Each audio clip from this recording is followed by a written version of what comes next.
അസ്സലാമലൈക്കും, welcome back to my YouTube channel. ഇന്ന് നമ്മൾ ബീച്ചിലൊക്കെ കിട്ടുന്ന പോലെയുള്ള കടല നിറച്ചതാണ് ഉണ്ടാക്കാൻ പോകുന്നത്. ഇതിനു വേണ്ടി കുതിർത്ത് വെച്ച അരി കഴുകി ജാറിലെടുക്കാം. അതിലേക്ക് 5-6 അല്ലി ചെറിയുള്ളിയും ആവശ്യത്തിന് പെരുംജീരകവും അരമുറി തേങ്ങയും വേവിച്ച് വെച്ച വെള്ളമുണ്ടെങ്കിൽ അത് ഓപ്ഷണലാണ്. അതല്ലെങ്കിൽ നമ്മൾ സാധാരണ വെള്ളം എടുത്തിട്ട് ഒന്ന് അരിച്ചെടുക്കുക. നല്ല രീതിയിൽ അരിഞ്ഞ് കിട്ടുന്നത് വരെ അരിച്ചെടുക്കുക.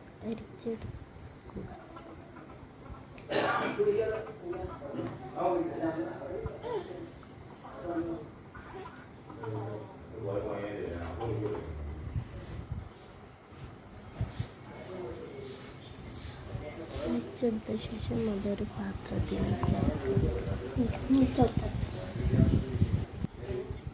എന്നിട്ട് ഒരു കട്ടി കൂടാൻ വേണ്ടി നമ്മൾ വീട്ടിലുള്ള കുറച്ച് അരിപ്പൊടി അതിലേക്ക് ചേർത്ത് നല്ല ഇളക്കി കൊടുക്കുക.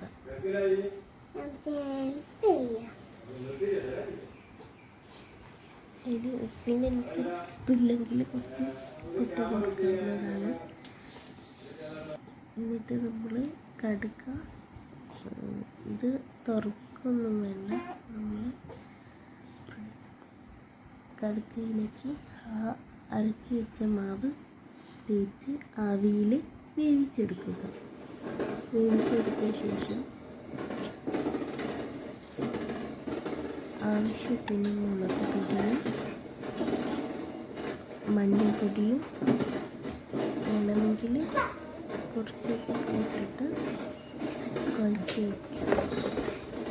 എന്നിട്ട് നമ്മൾ വേവിച്ച് വെച്ച കടുക്കയിലേക്ക് തേച്ച് വെച്ചിട്ട് ഒരു ഇതിലേക്ക് അടുപ്പത്ത് വെച്ച് അതിലേക്ക് കറിവേപ്പിലയും പെരുംജീരകം ഇട്ടൊന്ന് ഫ്രൈ ആവാൻ വേണ്ടിയിട്ട് കഴുകി തേച്ച് വെച്ച കടുക്ക അതിലേക്കിട്ട് നല്ല രീതിയിൽ ബ്രൗൺ നിറമാവുന്നത് വരെ ഒന്ന് ഫ്രൈ ചെയ്തെടുക്കാം.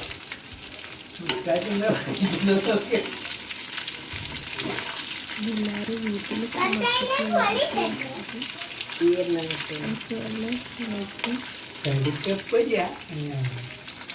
എല്ലാവരും ഇത് ട്രൈ ചെയ്യുക. വീട്ടിലുണ്ടാക്കി നോക്കിയിട്ട് എല്ലാവരും ഫീഡ്ബാക്കൊക്കെ അറിയിക്കുക കേട്ടോ. അങ്ങനെ ഇത് ഫ്രൈ ചെയ്തെടുക്കാം. ഒരു ബ്രൗൺ നിറമാവുന്നത് വരെ നല്ല രീതിയിൽ ചെയ്തെടുക്കാം. ഇതെല്ലാം ഇതെല്ലാവർക്കും നമ്മൾ ബീച്ചിലൊക്കെ പോയാൽ കഴിക്കുന്ന പോലെ ഉണ്ടായിരുന്നു. എല്ലാവരും വീട്ടിൽ ട്രൈ ചെയ്യുക. ഓക്കെ, അസ്സലാമു അലൈക്കും. സ്റ്റോപ്പ് ചെയ്താണ്.